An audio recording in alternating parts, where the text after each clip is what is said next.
is knowing enough?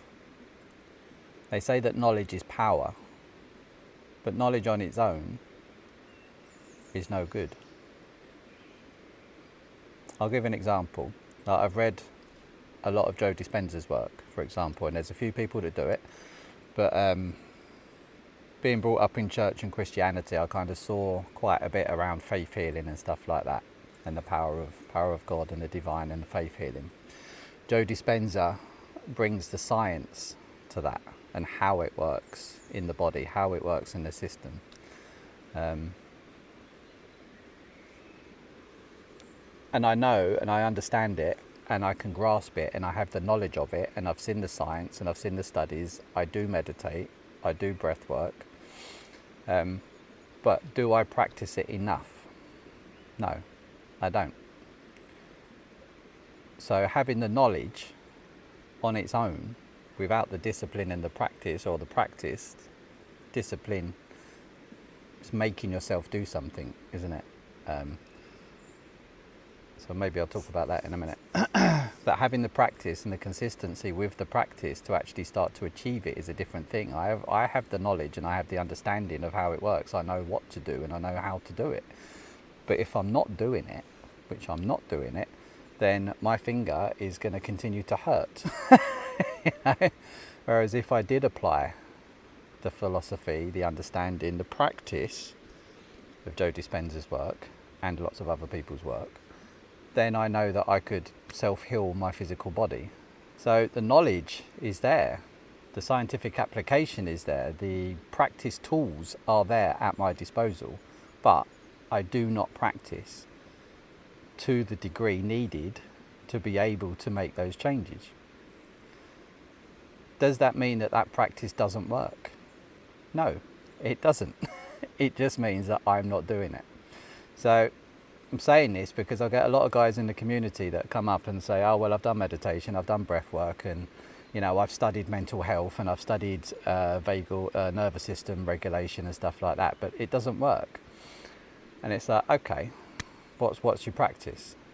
And they say, well, I did it for a few months and then something happened and then I stopped doing it.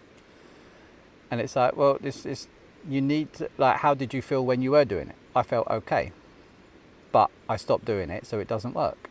So no, I mean, you said it yourself. You're logicising the situation. I don't even know if that's a word, but you're using your logic to discern that that doesn't work. It's the monkey mind saying that practice doesn't work because it didn't make me keep doing it.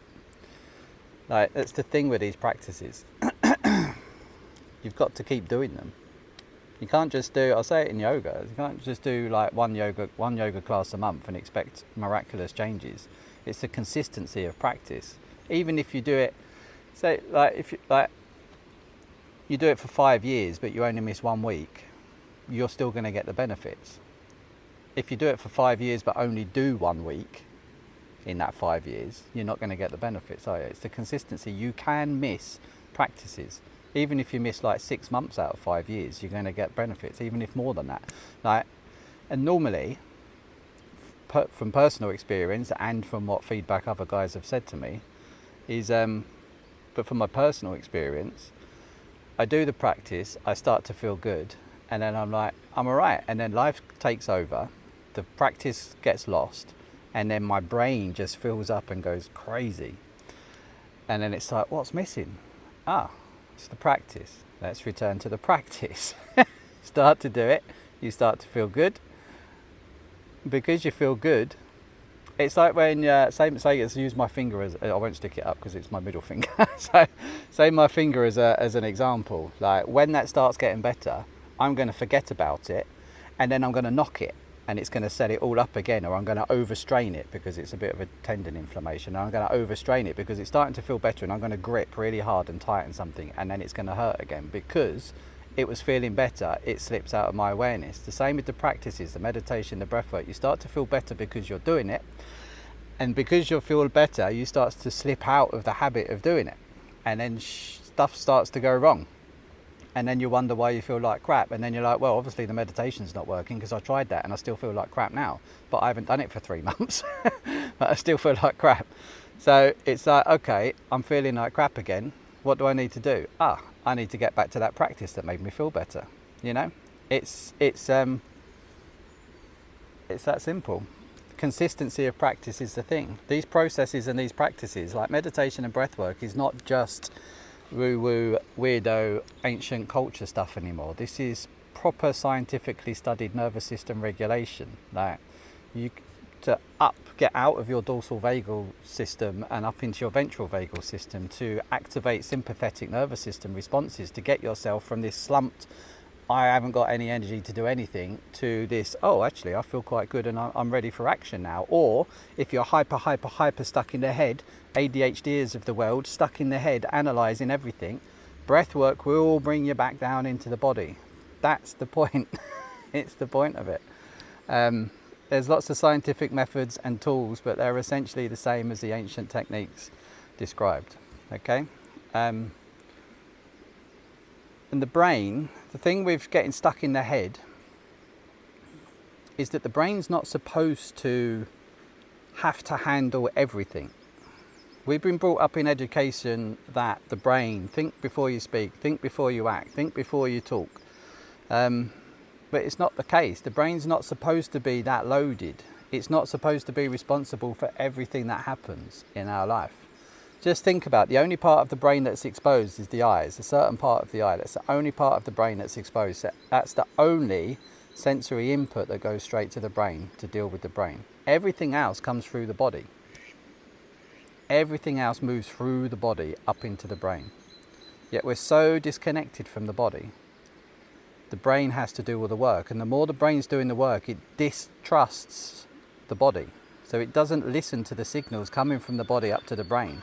It's like, shut up, I'm trying to do the work, I'm trying to do the work, I'm trying to do the work. But you're missing all the information that your body and your nervous system is trying to tell you about what it needs and what you can do to make yourself feel better. And the problem with being stuck in the brain all the time is it uses an immense amount of energy. I can't remember the statistic now, but I'll pop it on the screen. But it uses an immense amount of energy.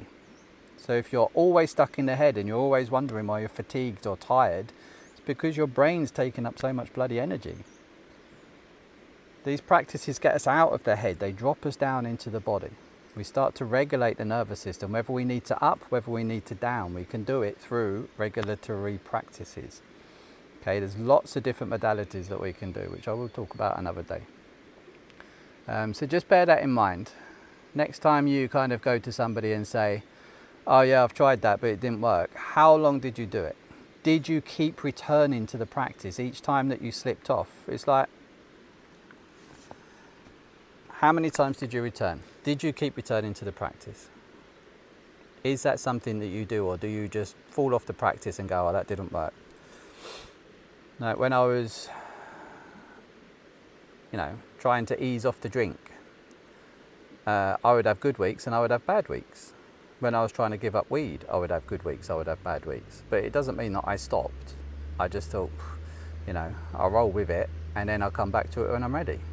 And that's the thing. And now I'm about 6 months into not having a drink at all. And I feel good for it. I don't feel super energized, and I'm just getting more stuff. I'm more stuff done. I'm more focused. I'm more active. Things are just happening way more than what they used to. Even when I was just having a couple of beers at the weekend, it's really changed. So it's a process. If you fall off the wagon, get back on it. In any form, shape that is, whether it's alcohol, weed, or meditation, breath work, and you fall out of the practice, just get back to it. Don't worry about the last 6 months. Don't worry about the last 5 years. Just go, right, okay, I need this. I'm going to start again. Yeah. And that's how you start to make changes. You start to rewrite the programs. It's the return to practice. That's where the magic happens. It's the return to practice in everything that we do. It's not the giving up. It's not the stopping. It's the ability to return back. Pick up from where you left off. Go back to the start if you need to and start practicing again. That's where the magic happens. That's where the change happens. And that's where you build new, consistent practices. Okay? Peace out, people. Much love. And just a little view. I'm just about to go for a little swim in there. It's a beautiful little spot. There's some little rapids just down there. It's like nature's jacuzzi, so I'll lay in that for a little bit and get a nice little massage from the cold water. And I will sit and enjoy the sunshine wherever it is, up there somewhere. There you go. Have a lovely day.